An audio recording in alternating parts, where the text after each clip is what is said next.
Masobra 200 sa tricycle drivers sa Bacolod City. Nagreklamo nga wala makabaton sa ayuda halin sa DSWD. Yaring balita exclusive.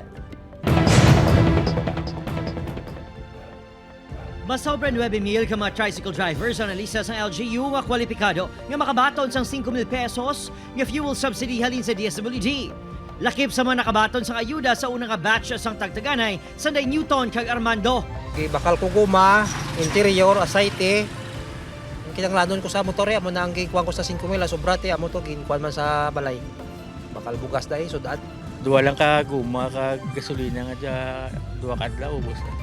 Apang, ang ining mga tricycle drivers sa Barangay Banago, Bacolod City, wala ginakatilaw sa ayuda pisar kompleto kuno ang rekisitos.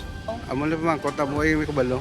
Kaya di ang balmat sang barangay, ulat na kayo na submit na schedule na ko na sir. Panawagan ko nga tanan kami nga driver, kaya tanan makabaton, kaya usar man kami sang gasolina. Wala na sang pinilian pa blang. Ang mas ginalain sang buot sa mga driver, 5 lang sa 233 ka mga driver nga nagpalisa ang nakabaton sang 5,000 pesos. Depensa sa barangay, Kinsumiter, Manila sa DSWD ang mga rekisitos.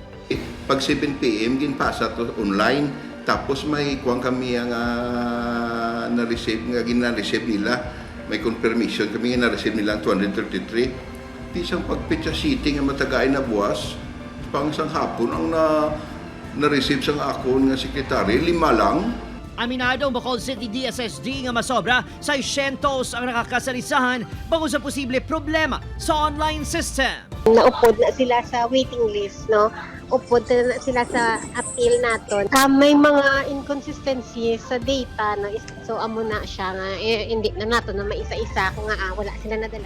Samtang umpisa buwas, maunta sa pagbiyahe masobra 900 ka mga PUJ driver sa Bacolod City. Wala na kontrol ang aton nga gobyerno sa mga commuters naton na nagapangayo gi kami sang pasaylo, no. Nagpahayag naman nga maupod sa untat biyahe ang pila ka PUJ driver.